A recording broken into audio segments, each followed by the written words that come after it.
जय श्रीमन्नारायण, जय हिंद। श्रीमद् भगवद गीता ग्रंथ के द्वितीय अध्याय सांख्य योग का मंगलकारी प्रारंभ आज हम इस व्याख्यान से करेंगे। द्वितीय अध्याय से ही भगवान श्री कृष्ण अर्जुन को उपदेश देना प्रारंभ करते हैं और द्वितीय अध्याय में, दूसरे अध्याय में सांख्य योग के विषय पर भगवान स्पष्टता और समझ प्रदान करते हैं। आज इस व्याख्यान में हम द्वितीय अध्याय के प्रथम 3 श्लोकों की व्याख्या करने का प्रयास करेंगे, जिसमें प्रथम श्लोक संजय के मुख से है, जो कुछ इस प्रकार है। संजय उवाच तं तथा कृपयाविष्टम् अश्रुपूर्णाकुलेक्षणं विषीदन्तमिदं वाक्यम् उवाच मधुसूदनः। श्री राम सुखदास जी महाराज इस प्रथम श्लोक का अनुवाद कुछ इस प्रकार करते हैं। संजय बोले, वैसी कायरता से व्याप्त हुए उस अर्जुन के प्रति जो कि विषाद कर रहे हैं और आंसुओं के कारण जिनके नेत्रों की देखने की शक्ति अवरुद्ध हो रही है, भगवान मधुसूदन यह आगे कहे जाने वाले वचन बोले। देखिए, अर्जुन की अवस्था हमने प्रथम अध्याय में ही समझी थी। उसकी शारीरिक अवस्था, उसकी मनोदशा, मानसिक अवस्था, समग्र अवस्था का एक प्रकार का विवेचन, एक प्रकार की व्याख्या हमने प्रथम अध्याय में प्रस्तुत की थी। और संजय उसी स्वरूप की व्याख्या को प्रस्तुत करते हुए कहते हैं कि मधुसूदन अब बोलना शुरू करते हैं। और मधुसूदन क्या कहते हैं? दूसरे श्लोक में भगवान दूसरे और तीसरे श्लोक में कुछ विचार प्रस्तुत करते हैं। वो इस प्रकार है। श्री भगवान उवाच कुतस्त्वा कश्मलमिदं विषमे समुपस्थितम् अनार्यजुष्टमस्वर्ग्यम् अकीर्तिकरमर्जुन। तीसरे श्लोक में कुछ इस प्रकार भगवान कहते हैं, क्लेब्यं मास्मगमः पार्थ नैतत्त्वय्युपपद्यते क्षुद्रं हृदय दौर्बल्यं त्यक्त्वोत्तिष्ठत परन्तप। दूसरे और तीसरे श्लोक का अनुवाद जो श्री राम सुखदास जी महाराज करते हैं वो इस प्रकार है। श्री भगवान बोले, हे अर्जुन, इस विषम अवसर पर तुम्हें यह कायरता कहां से आ गई? यह कायरता तुम्हें कहां से प्राप्त हुई, जिसका कि श्रेष्ठ पुरुष सेवन नहीं करते, जो स्वर्ग को देने वाली भी नहीं है और जो कीर्ति करने वाली भी नहीं है। भगवान बहुत स्पष्ट भाषा में अर्जुन के विषाद को कायरता नाम दे देते हैं कि यह विषाद नहीं, यह धर्म नहीं। तुम जो धर्मात्मा बनकर यह विचार प्रस्तुत कर रहे हो वो धर्म नहीं है, वो तेरी कायरता है। और जो श्रेष्ठ पुरुष है, वो श्रेष्ठ पुरुष ऐसी कायरता का सेवन नहीं करते। देखिए, यहां पर श्रेष्ठ पुरुष की परिभाषा हम किस प्रकार करें? श्रेष्ठ पुरुष वह है जो बुद्धि बल और शारीरिक बल में श्रेष्ठ है। और वह जो श्रेष्ठ है, जिसकी बुद्धि उच्च स्तर पर है, जिसका विवेक उच्च स्तर पर है, वो अपने कल्याण के लिए समर्पित होता है, अपने अहित के लिए नहीं, अपने हित के लिए समर्पित होता है। और इसलिए श्रेष्ठ पुरुष कायरता का सेवन कभी भी नहीं करते, ऐसा भगवान स्पष्ट रूप से कहते हैं। अर्जुन की भावनाओं, संवेदनाओं को यहाँ पर निरर्थक और एक प्रकार से अहितकारी कहकर भगवान अर्जुन को स्पष्ट शब्द में कह रहे, ये कायरता है और तू श्रेष्ठ पुरुष है तो फिर ये तेरे को शोभा नहीं देता। आगे भगवान यह भी स्पष्ट करते हैं कि जो स्वर्ग चाहते हैं वो भी ऐसी कायरता को स्वीकार नहीं करते। क्यों? क्योंकि ऐसी कायरता स्वर्ग भी नहीं देती है। साथ ही साथ जो साधारण मनुष्य है वो स्वर्ग की तुलना में, अपनी मुक्ति की तुलना में सांसारिक सुख, इंद्रिय सुख पर अधिक केंद्रित होते हैं और उनके लिए कीर्ति प्राप्त करना एक महत्वपूर्ण लक्ष्य होता है। भगवान यहां पर अर्जुन को यह भी कहते हैं कि यह अकीर्ति कर, मतलब यह कीर्ति प्रदान करने वाली भी नहीं है। क्या ये जो कायरता है, तू बैठ गया है रथ में निष्क्रिय होकर और कह रहा है कि ये युद्ध में नहीं करूंगा, मैं शस्त्र नहीं उठाऊंगा, और अगर ये कौरवों की सेना मुझे मार भी डाले तो वो मेरे लिए हितकारी है, इस प्रकार के जो तेरे विचार है वह विचार कायरता के अतिरिक्त कुछ नहीं। भगवान ने यहाँ पर 3 प्रकार के व्यक्तित्वों की परिभाषा दे दी। एक व्यक्तित्व ऐसा होता है जो श्रेष्ठ पुरुष बुद्धिबल और बाहुबल में आगे है और वह अपने कल्याण को समर्पित है। दूसरे कुछ मनुष्य ऐसे होते हैं जो पुण्यात्मा होते हैं, जो अपने आत्मबल के स्तर को भी ऊंचा उठा चुके होते हैं और आत्मबल के स्तर पर उच्च शक्ति प्राप्त करने वाले व्यक्ति मुक्ति के लिए प्रयास करते हैं, और वो लोग भी ऐसी कायरता को स्वीकार नहीं करते क्योंकि ऐसी कायरता मुक्ति की ओर नहीं ले जाती। यहां पर यह ध्यान में रखना, अर्जुन पहले अध्याय में ऐसा कह चुके हैं कि यह तो बहुत बड़ा पाप है कि हम यह युद्ध करने जा रहे हैं। भगवान यहां पर अर्जुन को संदेश दे रहे हैं कि अगर युद्ध करना बड़ा पाप है तो तेरी कायरता उससे भी बड़ा पाप है। तीसरे प्रकार के मनुष्य की बात करते हैं भगवान।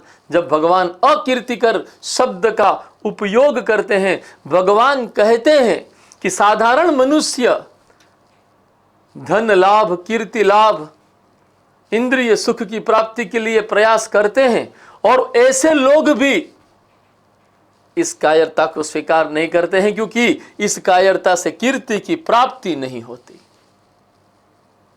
अर्जुन ने 20वें श्लोक से अपने विषाद को प्रस्तुत करना, क्षमा करिएगा, 28वें श्लोक से अपने विषाद को प्रस्तुत करना शुरू किया था और 20वें श्लोक से कृष्णार्जुन संवाद का प्रारंभ हुआ था।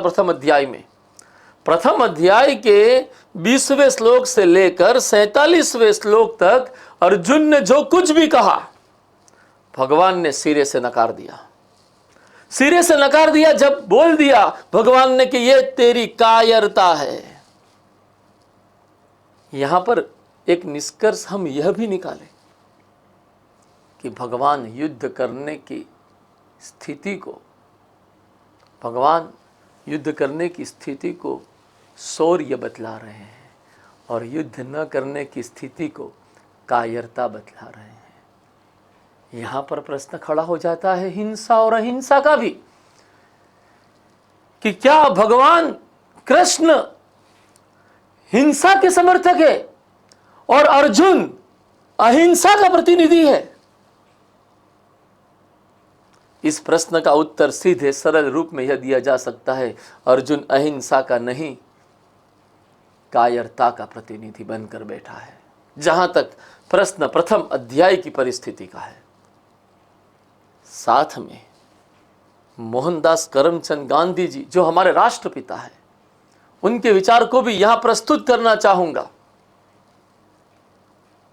हम मानते हैं कि आधुनिक युग में अहिंसा के सबसे बड़े पुजारी के रूप में मोहनदास करमचंद गांधी, राष्ट्रपिता गांधी जी हैं। गांधी जी ने भी यही कहा है कि जब भी हिंसा और कायरता इन दोनों में से किसी का चुनाव करने की स्थिति आए तब निश्चित ही हिंसा का चुनाव कर लेना, कायर मत बनना। यही बात हजारों साल पहले कृष्ण कहते हैं कि तेरा युद्ध न करने का यह निर्णय तेरी कायरता है। भगवान अहिंसा के विचार को उच्च धरातल पर स्वीकार करते हैं लेकिन हिंसा को नकारते भी नहीं हैं। गांधी हिंसा को नकारते हुए दिखते हैं और अहिंसा के प्रति एक तरह से हम यह भी कह सकते हैं कि जड़ता की स्तर तक समर्पित रहते हैं। कृष्ण यहां पर लचीले हैं। कृष्ण अहिंसक न होते तो दुर्योधन के पास शांति का प्रस्ताव लेकर न जाते। कृष्ण अहिंसक न होते तो शिशुपाल की इतने अपशब्दों को सहन नहीं करते। कृष्ण अहिंसक न होते तो कृष्ण 47 श्लोक तक अर्जुन को मौन रहकर नहीं सुन पाते। कृष्ण अहिंसक है, किंतु उनकी अहिंसा लचीली है। कृष्ण जब देखते हैं कि कायरता और हिंसा में से किसका चुनाव करना है, कृष्ण स्पष्ट रूप से अर्जुन को आदेश देते हैं। हम तीसरे श्लोक में देखेंगे अर्जुन को वो क्या आदेश देते हैं। तीसरा श्लोक में प्रस्तुत कर चुका हूं। हे पृथानंदन अर्जुन, उसका अनुवाद श्री राम सुखदास जी महाराज कर रहे हैं। भावनाओं के आवेग में मैं भी हूं, क्योंकि भगवान स्वयं बोल रहे हैं। और भगवान का जो कहना है उस समय अगर आप भावावेश में नहीं आते तो फिर आप कभी भी नहीं आ पाएंगे। क्षमा चाहूंगा भावावेश के लिए, लेकिन मैं कहूंगा उसी भाषा में जो भगवान कृष्ण ने अर्जुन के सम्मुख प्रस्तुत की होगी, ऐसा मेरा मानना है। हे पृथानंदन अर्जुन, इस नपुंसकता को मत प्राप्त हो, क्योंकि तुम्हारे में यह उचित नहीं है। हे परंतप, हृदय की इस तुच्छ दुर्बलता का त्याग करके युद्ध के लिए खड़े हो जाओ। भगवान स्पष्ट आदेश दे रहे हैं। दूसरे श्लोक में कहा कि ये तेरी कायरता है, तीसरे श्लोक में आदेश है युद्ध करना है, अभी के अभी करना है। देखिए, अर्जुन के हृदय में संशय न होता और अर्जुन सचमुच भगवान के प्रत्येक कथन का संपूर्ण अनुसरण करने वाला होता तो यहां पर ही भगवत गीता संपूर्ण हो जाती, संपन्न हो जाती। अर्जुन दावा तो करता है मुझे क्या करना पता नहीं। अर्जुन दावा तो करता है कि हे भगवान, आप जो कहेंगे वो मैं करूंगा, लेकिन जब करने की बारी आती है तब प्रश्न खड़े करते हैं। और कृष्ण इन प्रश्नों का जवाब देते चले जाते हैं। परिणामतः 18 अध्याय तक श्रीमद् भगवद गीता का सातत्य रहता है। भगवान अहिंसा और हिंसा दोनों के दृष्टिकोण को स्वीकार करके चलते हैं और इस कायरता के स्थान पर हिंसा को स्वीकार करने का आदेश अर्जुन को प्रदान करते हैं। हे पृथानंदन अर्जुन, युद्ध के लिए खड़े हो जाओ। परंतप शब्द का उल्लेख राम सुखदास जी महाराज परंतप शब्द की व्याख्या करते हैं। मैं उन्हीं का अनुसरण करने का हमेशा प्रयास करता हूं। राम सुखदास जी महाराज कहते हैं कि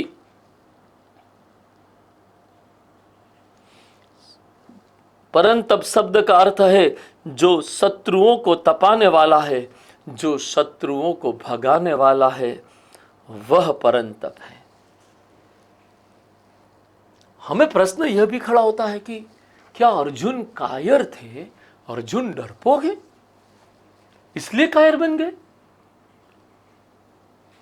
अगर हम ऐसा निष्कर्ष लेते हैं तो वह निष्कर्ष उचित प्रतीत नहीं होता। कई बार ऐसा भी होता है कि व्यक्ति निडर होने के बावजूद कायर बन जाता है। क्यों? क्योंकि वो अपने कर्तव्य की स्पष्ट पहचान नहीं कर पाता और भावनाओं के आवेग में कुछ ऐसे निर्णय ले लेता है जो निर्णय उसके कर्तव्य के विपरीत होते हैं। यहां पर मरने से डरना, यह तो कायरता दिखती है सबको। अर्जुन मरने से नहीं डर रहे हैं।